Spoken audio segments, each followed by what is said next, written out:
On today's episode, we'll be talking about a finished object as well as some spinning.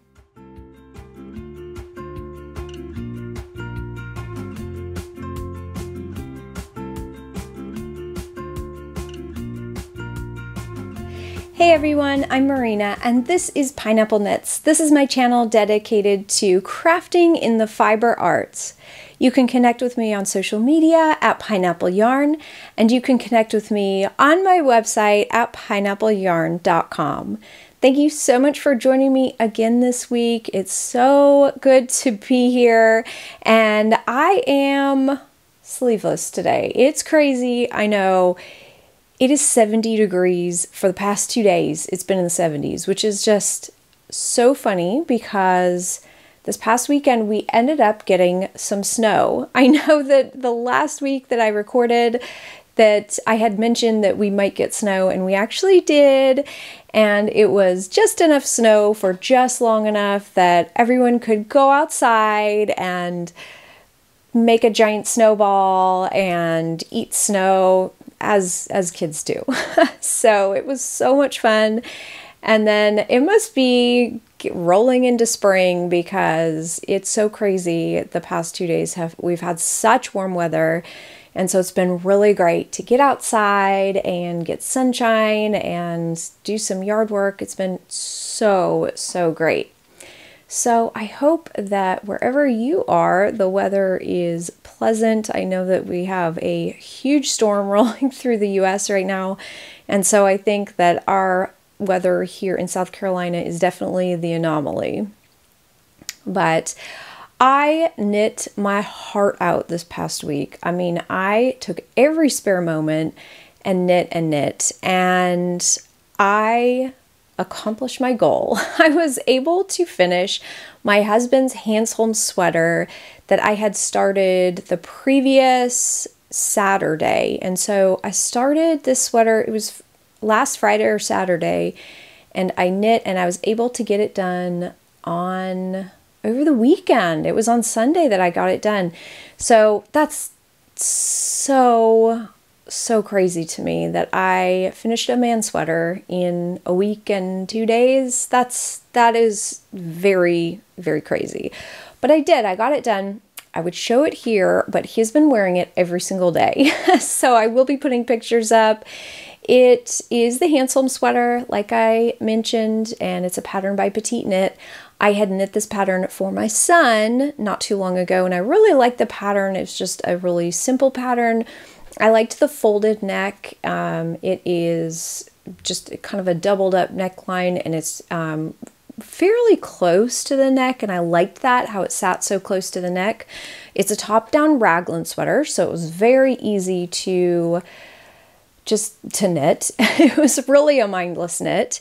And the fit, I felt like, was more of I don't want to say a slim fit, but there just wasn't a lot of ease in the sweater. That being said, I think that next time, if I was going to knit this pattern for him, I would I think I would have to combine sizes. So what he had in his mind, he really wanted more of a slim fit sweater. So not a tight sweater, but he wanted it a fairly slim fit, and it fit awesome through the neck, the shoulders, the chest. It fit really well. But when we got down to the midsection and all this, it felt like it had a good amount of ease. It looked great on him, and it was very flattering, but he wanted it as a layering piece that he could wear underneath other things. So like maybe have a t-shirt or a long sleeve shirt on, and then have that sweater, and then have other things over it. As you can probably tell, he's already planning the next sweater. So I did take a lot of notes on this, and I will share them with you down the line. But this sweater took, well, I should mention about the yarn. The yarn is a color I dyed for him, and it's a camouflage inspired colorway, and it was great. I really liked the color. I didn't think that I would, just because it's not, you know, something that I would really like normally for myself. But there are a lot of color nuances, and it was very interesting. And as a yarn dyer, I always think it's very interesting knitting or crafting with the yarn you dye or the yarn you spin, really, if you're a spinner. And so it's always interesting when I use a dyeing technique that normally I wouldn't, or as a new to me dyeing technique, and then seeing how it knits up. It's always very interesting. So I do like this this dyeing technique. I did not alternate skeins on this sweater, as I mentioned last week, and so there was some pooling. And it was funny because I thought, if my husband notices this, he's really not going to like it. But it was really funny. So when the sweater was all done, he was looking at it in the mirror and he had it on, and he was saying, "Oh, this is so cool. I love how this like made its own pattern." And I said, "Yeah, that's called pooling." And, you know, and I just didn't really say anything else about it. He's like, "Oh, I just love that. It's so neat. Like, you could never recreate that." And for him, it just was like an added special element of the sweater, just because it made it one of a kind and unique, and it could never be replicated. And so it was kind of a sigh of relief. He didn't mind it, and really it doesn't look bad on the sweater, especially because he is going to be wearing the sweater for like camping outdoor stuff. It's just not, yeah, it's not something that is going to be fancy. I don't know what else to say. It's not going to be worn to any formal events. It's not, yeah, it's purely for warmth. So all in all, it turned out really great, and I was so happy to have it done, because I got it done just in time to start spinning more and opening up my Woolfiend advent. And so before I talk about that, I should mention what I'm wearing actually. I had a tank top on for just being outside in the sun, going outside, and it's really quite warm. It's in the low 70s. And so I thought I would throw this shawl on because for me, superwash merino wool is just a really versatile wool if you live somewhere warm. And so it's really nice for over air-conditioned spaces. It's really nice for more damp, humid weather, like if you live by water and you get those cool sea breezes coming in. This is it's just such a great fiber for that. And it's just great for, I feel like I can wear merino wool, superwash merino, even when it does get warmer. And so even when we lived in Hawaii, I would wear shawls like this, which is very funny because the temperature doesn't fluctuate a whole lot where we lived. I think it fluctuated at 10 degrees. I mean, it was crazy. So this is a kit that I put together. Well, it wasn't really a kit. It was a group of 6 skeins, and they were 50 grams each. And it was like a fade, and it was just kind of a one-of-a-kind set. And I saved one for myself because I really liked the way they turned out, and I knit a massive dotted raise shawl. So this is Dotted Raise by Stephen West, one of my favorite patterns because I love its versatility. And so you can kind of see all the different colors there. I just love that. Oh, look at those giant eyelet increases through the shawl. It's so pretty. And this is just a really, really massive shawl. So how I wear it is I wear it doubled around twice, and it's really nice and warm. But I love this. I love the yarn. I just thought it turned out really pretty. I should dye up some more of these kits. They wouldn't be exactly the same, but I love dyeing fades and gradients. I really like that. So I decided to put this on today because it was kind of similar colors. And let's see, how do I normally wear this? This is a really, really big shawl on me. So the nice thing is about this pattern is that really you can bind off at any time. And so if you have lots of yarn, so this is kind of the equivalent, this is 300 grams of yarn. So this would be the equivalent of like 3 full skeins of fingering weight yarn. And so the nice thing is about that is, I mean, you could add so many skeins of yarn, and you could do one with stripes, or you could do one like in a fade or a gradient. You could do one that's color blocked. That would be really, really pretty. Or you could use tons of mini skeins. That would also be absolutely gorgeous. So I really like this pattern for that reason. I feel like it's very versatile. And then of course with a shawl, you could also do it in a sport weight, DK weight. I mean, there's so many options with this pattern. And it would also be great with hand spun yarn. You know, it's sometimes we amass hand spun, lots of hand spun. I forgot to mention this in the back. I'll have to talk about that. But anyway, I love this pattern. I think it's really versatile.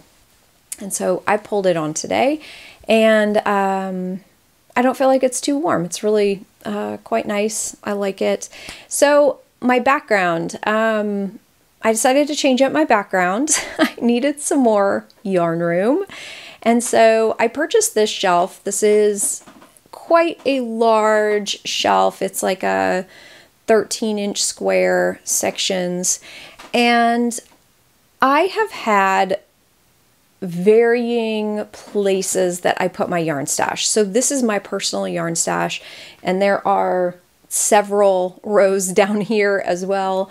But I've never really had a good home for my personal yarn stash, and the latest place that it was up in my closet, and it literally took up more room than my clothes. So maybe some of you knitters understand that. Anyway, I decided I needed more room in my closet, and I had this space in the studio that really there's nothing here. I just had a couple of shelves. So I made the decision to purchase this. It's just cube storage. You can get it basically anywhere. And I put my yarn stash in. So a lot of this is pineapple yarn, but it's not all pineapple yarn. A lot of these are yarns that I have purchased through the years. And I am so happy I did this, because now that I can actually see what I have, because the whole bottom row, I should mention, you can't see it, but the whole bottom row are partial skeins. Everything's caked up, and I have it organized by weight. And so it's really made my brain start thinking, okay, what projects can I do to use up these partial skeins? Like, I have some yarn that I have been saving for years and years. I don't know why I'm saving it. I need to use it because I really love it. And I don't know about you. This is kind of an aside. I almost feel as if the integrity of yarn it dwindles if you're not using it, or if your storage is not being rotated and looked at. And I don't know. I know fiber is like that for sure. I feel like my spinning fiber, if I am not, I guess it depends on how I'm storing it as well, but I do feel like the integrity or the quality of the fiber lessens as the years go by. So I don't want to keep things in stash for too long. I really want to use it up in some really fun projects. So anyway, this is what I did this past week. Got some Plotulopi here. And then the baskets are actually, I have a lot of like mini skeins and like very small amounts of fingering weight in here. Here are some of my books. And then in this one, I have like pom-poms, like fluffy pom-poms for hats. And I think I have a bunch of mohair, like mohair silk that's caked up. So I guess this is like my fluffy box. And I have other baskets on the bottom for partial skeins. So I was so excited to do this past week, and yeah, it was really, really fun. It was so fun to have an excuse to go through my stash. And it's just so, it looks so good in this space. It's just, I don't know, it's just really clean, and I'm so happy to have better access to my stash. So that's what I did this past week. Anyway, back to the crafting. So after I finished my husband's sweater, which, by the way, I will be having either some of the camouflage colorway in the shop during the shop update, which will be in 2 weeks, or I will be doing a pre-order. And I haven't decided, but I know some of you want sweater quantities, and I just want to make sure that I dye enough, because I really just don't know. So I'm still thinking about that, but I wanted to let you know. Anyway, I have been doing a ton of spinning this week, and I was so excited because I opened up my Woolfiend advent calendar. And I had purchased this back before Christmas, and last year what happened is I purchased the Hedgehog Fibers advent calendar, and it didn't really get here until the next year. And so it took months to reach the US. And so what I did is I opened it up in February, and I was so happy I did that, because a lot of times February can be so dreary, and it was so much fun. I loved opening it up after Christmas. So that's what I decided to do this year with the Wolfiend fiber calendar, and I'm so glad I did. It has been so fun.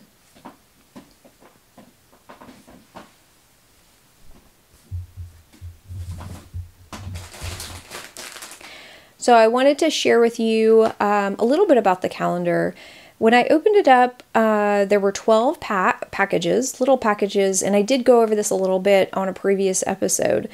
So what you can do is open it up one day and then spin it and ply it that day and the next day, which I really appreciate. I think it's plenty of yarn that you end up spinning, and then you have a little more time to do it, which is good for me. So I really appreciated that. But it did come with a full braid of fiber, and if you have not opened up the calendar, I'm sure everyone has except for me. So, but if you haven't opened up the calendar, just go ahead and skip ahead so I don't spoil your surprise. But this is a colorway that was included, and it's 4 ounces of Targhee, and it's called Deck the Halls. And I love this so much.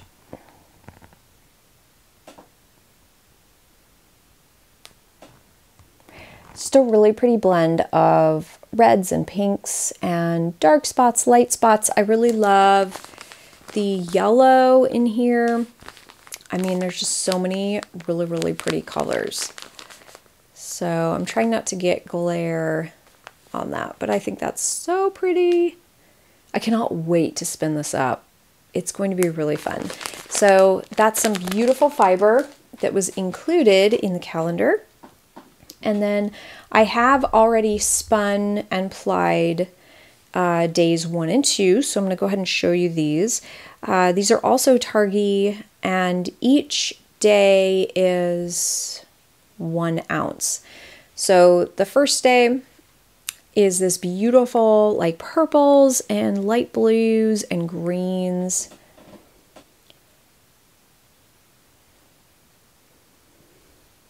I spun this as a 2-ply barber pole.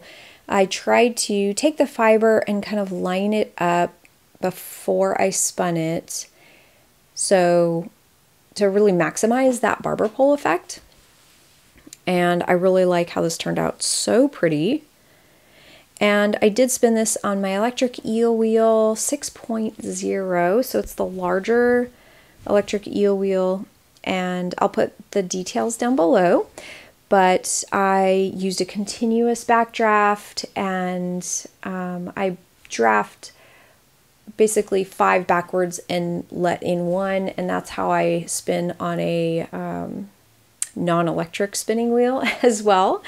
And if you have an electric eel wheel, I used the number 2 speed, and it ended up being really great.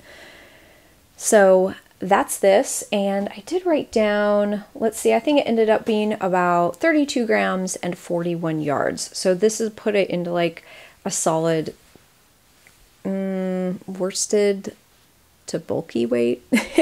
I didn't do reps per inch or anything. I'll do that eventually when I am looking for a project, but that was really pretty. And then the second one I just finished drying, and this is so pretty.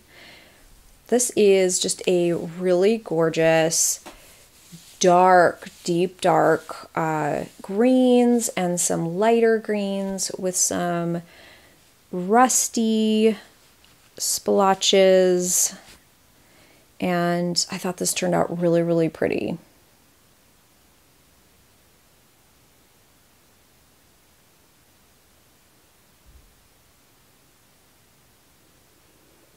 And the barber pulling effect really came through awesome in this one. And so if I can remember to film it, I will film how I've been prepping these fibers. And basically what I've been doing, because each fiber is just a short length of fiber, I've been splitting it in half lengthwise. And in the case of this green fiber, it was kind of half of it was dark and half of it was light. And so when I split it in half lengthwise, I split one of the halves in half and then kind of laid it end to end. So it kind of shifted all those colors back, and the dark then ended up aligning with the light on the halves, and vice versa. I hope that makes sense. I will try to record how I've been doing it. So here's the two so far. Oh, I cannot wait to see the rest. It's so much fun. And what I will end up doing with these, I think what I'm going to do is wait till the very end, look at all the colors, and then I will probably do like align them color-wise, and I don't know what I'm going to make with them. I should mention this was 38 grams and I'm looking at my notes, about 48 yards. So by the end of this, I will have 12 ounces of fiber, which is quite a bit. I probably could knit a sweater with this. We'll see. But oh, it's just so pretty. It really ended up gorgeous.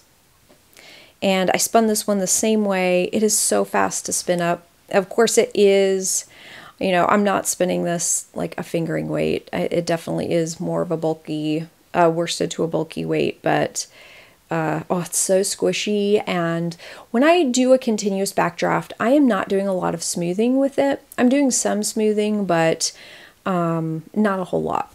So maybe I'll film it. I think I love watching people spin and knit, and so I always think it's very interesting. So that's the advent calendar so far. And then I did make some progress on my other Woolfiend project. It just so happens they were falling into place at the same time. But I had started a sweater spin, and this is a combo ply. So what I'm doing is I am spinning singles and then plying different colorways together. So this is from fibers number 3 and 4. I will put details below, and this is what these colors knit or spun up like, and I think this is just so pretty, so squishy. I am doing basically the same spinning technique, everything like I did on my advent calendar. So I'm using my electric eel wheel on a number 2 speed, and I'm doing a continuous backdraft, 5 drafts back, and then letting one in. And when I was spinning a lot on my Kromsky minstrel, I was doing a ton of counting and counting treadles, and just found that very rhythmic. I found that it increased the consistency and quality of the finished yarn. And so I'm kind of almost doing that. I'm counting in my mind as I'm using the electric eel wheel. Of course, I am using a lot of visual cues as well. Just I can look at the twist angle, and I'm doing a lot of plyback tests as I spin. And so it's turning out great. I love that wheel. So this was really interesting because this was I believe one fiber was Corriedale and one fiber was Targhee. And I even have to investigate this a little more because I don't really know what happened. So basically, what happened is I started by plying this together, and I used half of the Targhee, like normal, but it took all of the Corriedale to ply with this Targhee. And so what you see here is half of my Targhee braid and the full braid of the Corriedale. And I'm sure it has something to do with the fiber, but I spun the fibers exactly the same. I spun the singles exactly the same. And I'm a little bit flabbergasted. I'm not really sure what to make of it. So in total, this ends up being 200 grams, and which is more than, I mean, this should have equaled about 4 ounces. So I'm not really sure what to think about that. This ended up being 200 grams and about 241 yards. Putting it at, again, I haven't done a reps per inch test, but this is definitely a worsted to a bulky weight. And I'm probably, could be a worsted, but it's pretty chunky. It's gorgeous, but I really, really like this. So that is what it looks like close up. And it's just all these plums and aquas and mint greens, lots of light pink. So I really liked how this one turned out. And I don't know, let's see. I'm looking for, oh, here it is. This is the first skein of my sweater spin. And so this was colors 1 and 2, and this was colors 3 and 4. So that's what they look like plied up together.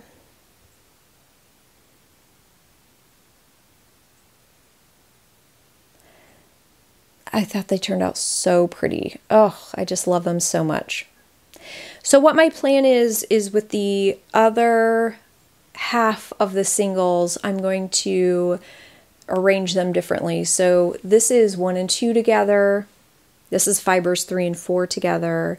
And I plan on plying 1 and 4 together and 2 and 3 together. That's my next step to mix them all up. So this is why I have these 2 little mini skeins, because this was the rest of the singles I had for half of the Targhee braid, and I had to use the rest of the Corriedale to even meet it. So I ended up using about, 1.5 braids of fiber to even get all this done. It's really bizarre. It has to do with the Corriedale somehow. I did order another Corriedale braid from Emily of Wolfiend, and it's not the same colorway, but it was Corriedale, and it was really similar. It had some of those like light peaches and different colors. So once I get it, I will see if it coordinates with the rest of this fiber. I'm sure it'll be beautiful. She really dyes up some beautiful fabrics, or beautiful fibers. So yay, this has been just so much fun. And I can't wait to knit a sweater with it. So that is really all I've been up to this week. I have been doing some outside things, just trying to harness that sun and that warm weather for as long as it lasts. We may get a little rain later, so I was so thankful I was able to get outside. But I have been busy dyeing up all of the February clubs. Those will go out in a few days, and they're going to be so beautiful. I'm so excited about the yarn and the candles and the fiber, all the mini skeins this month. It's been so much fun. speaking of mini skeins, I actually forgot to show you the progress I've made on my mini skein club blanket, so I'll have to show you that next week. But yeah, so those will go out around February 10th, and then I will be prepping for my shop update, which will be on February 18th. So lots of things going on here in the studio, all really good things, all really exciting things, but that is about it this week. Thank you so much for joining me. If you like this episode, I'd love if you'd give it a thumbs up, and I will see you next week with another episode. I hope everything is going well where you are and you're having lots of time for your crafting. I'll see you next week, and until then, I hope you have an awesome day. Bye!